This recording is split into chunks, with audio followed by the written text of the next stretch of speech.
Unique monuments, distinct pottery, and people responding to continually flooding land. Let's discuss what was actually going on in the Isles of Scilly during the Neolithic and the Bronze Age, and why it might hint at them having a distinct and separate culture to Kurnow until the Iron Age. Deeth Da. Hello. I wanted to cover the Isles of Scilly's Neolithic and Beaker period, as well as its Bronze Age, in a separate video, because upon researching for videos prior, I discovered sizable differences in Scilly's story, which didn't quite fit into the narratives I was telling for Kurnow. I proceeded to cut Scilly out of the other broader videos, and wanted to make this instead. So, here we are. Before I get ahead of myself though, the Isles of Scilly, for those who don't know, are a small archipelago off the coast of Kurnow, jutting out into the Atlantic Ocean, and are actually visible from Kurnow on a clear day. Although now an archipelago consisting of 5 inhabited islands, St. Mary's, Tresco, St. Martin's, St. Agnes, and Bryher, with a population of just over 2,000 people, and containing many rocky outcrops and smaller uninhabited islets as well, this wasn't always the case. It was around 11,500 BCE when the sea level rise split the Isles of Scilly from the British mainland, and they back then formed one island. It's thought around 3000 BCE St. Agnes separated to become a separate island, along with smaller outcrops and islets as well. The remaining land then slowly begins to change over time, with major floods occurring in the Bronze and Iron Ages, but the valley between Tresco and St. Agnes not disappearing until the 1000s, and the current geography and intertidal regions not forming until as late as the 1500s, just 500 years ago. For an introduction to the Neolithic and Beaker periods within Kurnow, you can check out my videos on those, and next week we'll cover Kurnow's Bronze Age, so check that too once it's out.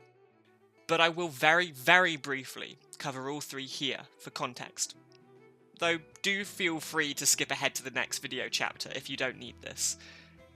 The Neolithic was the later part of the Stone Age, where farming arrives, people become less mobile by creating settlements, and megaliths become more common and more complex from about 4000 to 2000 BCE.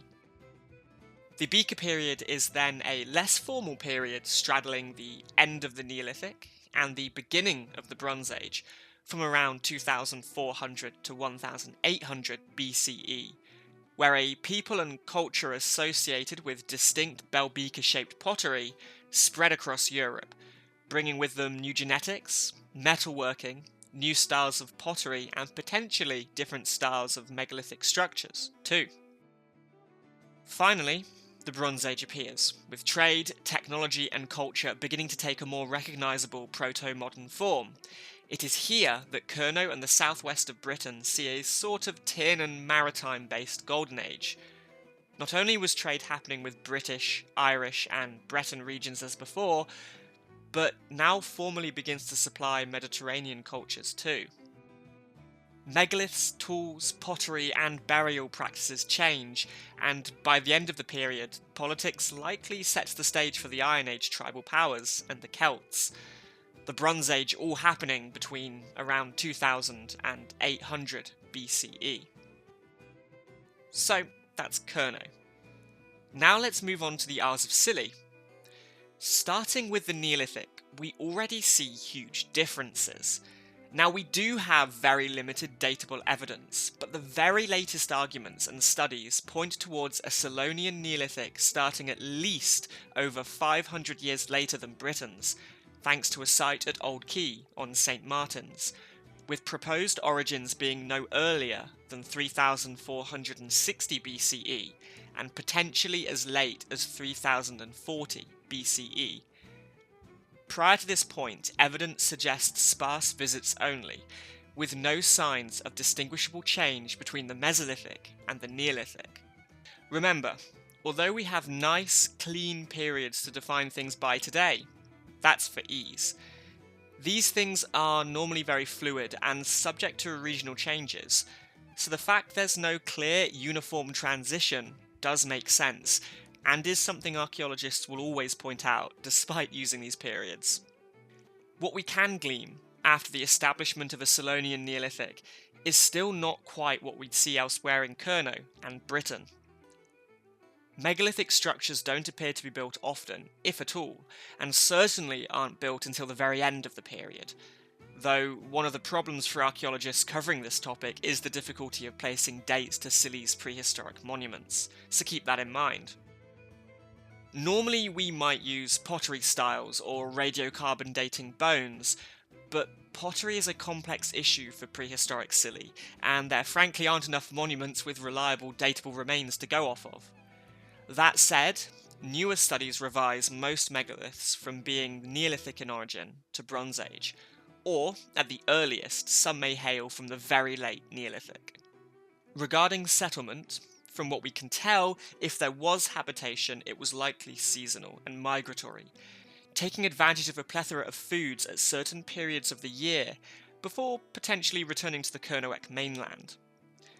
It is possible, and has been theorised, that they may be living in tent-like structures and would travel around Scilly all year, as that wouldn't leave much of a trace archaeologically, but there's little evidence for continued activity, and not enough investigation to support this, in my view at least. In terms of a Neolithic diet, there is limited evidence for agriculture, but it's not large scale, and maybe more in the line of individuals or extremely small communities deliberately seeding certain plants, leaving, and then returning later as part of a seasonal migration. Cereal grains, larger scale agriculture, and forest clearance don't seem to occur until the Bronze Age. There is limited evidence for utilising beached marine mammals, such as whales and dolphins, though to what extent this was deliberate, as in Southern Ireland, where there's evidence of systematic beaching of basking sharks, is unknown. No reliable evidence for animal husbandry exists yet, but there is evidence of hunting seals, as with parts of Kurno, implying seasonal hunting may have been a draw to arriving on Scilly. All in all, the Neolithic period in Scilly far more resembles what we know of the Kernoek Mesolithic than its Neolithic.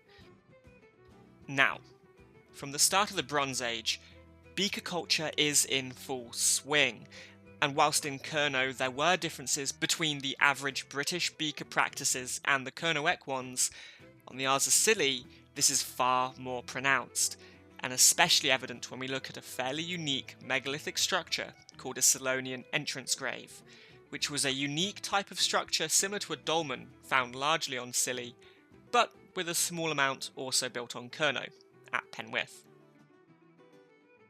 A dolmen, very broadly, is a structure with two or more large slabs of stone standing upright to hold a horizontal capstone on top, acting as a sort of roof.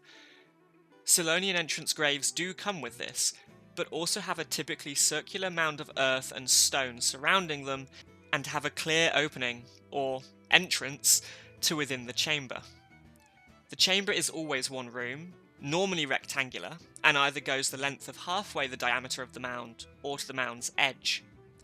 Many entrance graves have a stone-lined curb at the base of their mound, and a majority have sort of a vaguely easterly face following the sunrise, though there are also plenty that don't. Some similar structures are also defined as cists, because they have no usable entrance, with large stone slabs having been placed specifically to block entry, sealing the tomb. But plenty of other cists are located on or near entrance graves, so it is reasonably assumed the two practices were linked. It used to be thought that these structures would be fully covered by mounds of earth, bar a passageway, but now there are arguments that actually the stone entranceway and the stone slab roofs were left visible, so as to make a distinctive and impressive sight within the landscape. There are a total of 197 sites identified as being definite, probable, or possible entrance graves or cists on Scilly, with 90 of those relating to entrance graves specifically, which makes Scilly, despite its small size, one of the best preserved prehistoric landscapes in Britain. In terms of what these sites were used for, well, the primary belief is that they were all largely used for cremation burials, even if there is no evidence in some for that today. That said, many appear to be reused, with more cremations being added over time, such as at Nakiboy Cairn, which appears to have been in use for around 500 years, and contained the cremated remains of around 100 individuals. An interesting aspect of chambered tombs is that, from what we can tell, an increase in construction occurred around the time of the worst period of Scilly's tidal inundation, between 2500 and 1500 BCE. It has been posited that these entrance graves could be in direct response to the Selonian communities losing their land, as most are built on Selonian highlands, and were safe from flooding where settlements and agricultural land may not have been. So it's possible equivalences were made between surviving lands and the graves themselves, especially in a period where ancestor worship is fairly common globally. This is further supported when we consider the rate of inundation of land seems to decrease around 1500 BCE onwards, a broadly similar time where the rate of new entrance graves drastically decreases. It has also been suggested, however, that they were merely deemed a safe space to bury and protect the dead, rather than protect the living, and so upon these fast-paced inundations, most burials were changed to be done in this format. Regardless of why, a strong correlation exists between drastic flooding of land and an increase in the building of Selonian entrance graves, and the challenge for archaeologists is to piece together this unique part of Scilly's prehistoric heritage. They potentially also served as focal points within the community for any manner of reasons, but sadly we don't have the evidence to narrow this down, and so can only speculate. Cue archaeology's very broad answer of ritual. Finally, on these graves, the relationship between the Selonian and Penwith entrance graves has been tricky to identify. They're almost certainly related, due to the practice being unique, but questions remain whether both were contemporary, or whether one came first and the movement of people brought it to the other region. Sadly, most entrance graves remain or under-investigated, certainly to a modern standard, and many more are damaged or highly interfered with. So, few reliable answers to this conundrum exist, and there are still valid arguments for all views. The rest of the Bronze Age follows a uniquely Selonian model as well, with populations settling down permanently and building field systems using cereal grains, and then livestock such as pigs, horses, sheep and cattle having been shipped over, grazing fields that then get inundated and society similarly retreats as required, but always stays along the coast. Whole Bronze Age cemeteries of multiple cists and entrance graves exist, and rather interestingly, Scilly has what's been argued as a unique series of pottery separate from the Kernowick and British trends until the late Bronze Age and early Iron Age, which has made dating the sites extra difficult. There are menhirs that do seem to arrive, and could be related to their arrival in the Kernowick Beaker period and Bronze Age, but these menhirs are often found around entrance graves and cists, implying if the practice was imported, it was fused with native practices. Scilly would likely have been more commonly visited during the Bronze Age thanks to the importance of Kerno in the European tin trade, and indeed there are plenty of artefacts discovered that can be assigned to regions like the North Atlantic, Brittany, or the wider British southwest. The islands are a perfect stopping, or indeed shipwrecking point for travel between southern Britain and continental Europe, with Ireland and western Britain. A lot of practices occurred during and long after the Beaker period elsewhere, and retained their unique Selonian styles from late Neolithic to the late Bronze Age, which has led some to argue in the past that it's very possible, due to Scilly being made up of small communities on the edge of the Beaker world, that many Beaker and subsequent Bronze Age trends just did not reach these communities for millennia. But I would posit a different theory. As Selonians would have had plenty of contact with Beaker peoples and their descendant cultures through the Bronze Age, and likely would have known of many Beaker and Bronze Age practices, I would instead argue Scilly remained seemingly a very traditionalist culture, and it was only towards the end of the Bronze Age where their unique material culture and practices start to disappear in place of regional southwestern British trends. Now, it's then hard to say why, with current evidence, but perhaps major contributing factors were stressed communities on Scilly being in decline due to loss of land. Perhaps with nearby communities in Cerno and Brittany experiencing a golden age of the bronze trade, their practices were slowly adopted. Perhaps after their battle with constant inundation ended, the perceived need to remain traditionalist and follow the practices of ancestors to save their land or protect their dead was considered over. Or perhaps it's a mixture of the above.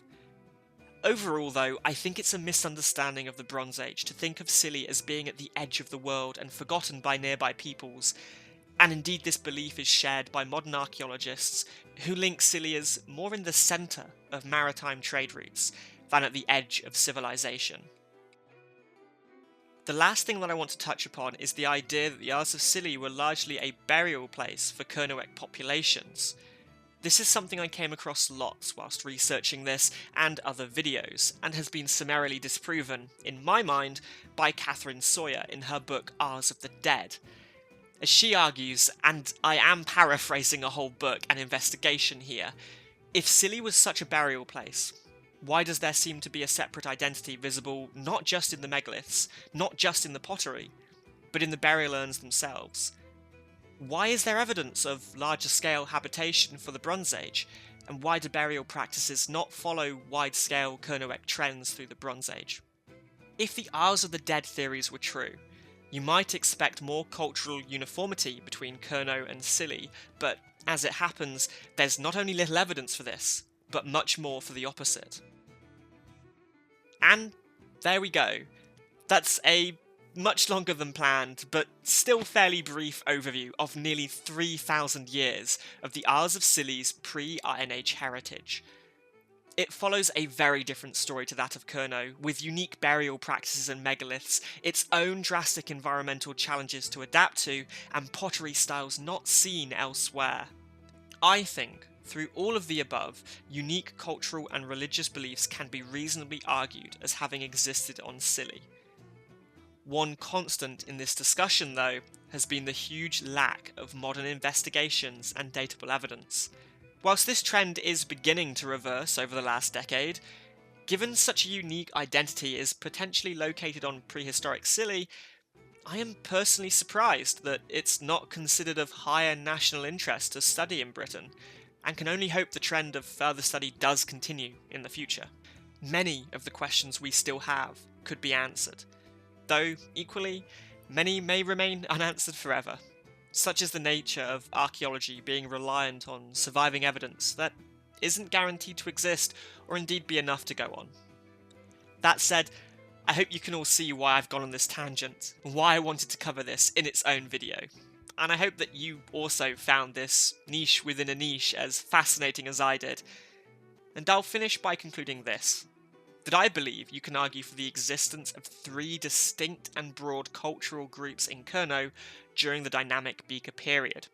Neolithic Cernoec farmers, the incoming Beaker peoples from Europe, and in Scilly as well as potentially Penwith, a late Neolithic to Bronze Age distinct Selonian culture that settles permanently on the Isles and disappears by the Iron Age. Jugenis ha Miraz. Thanks and goodbye.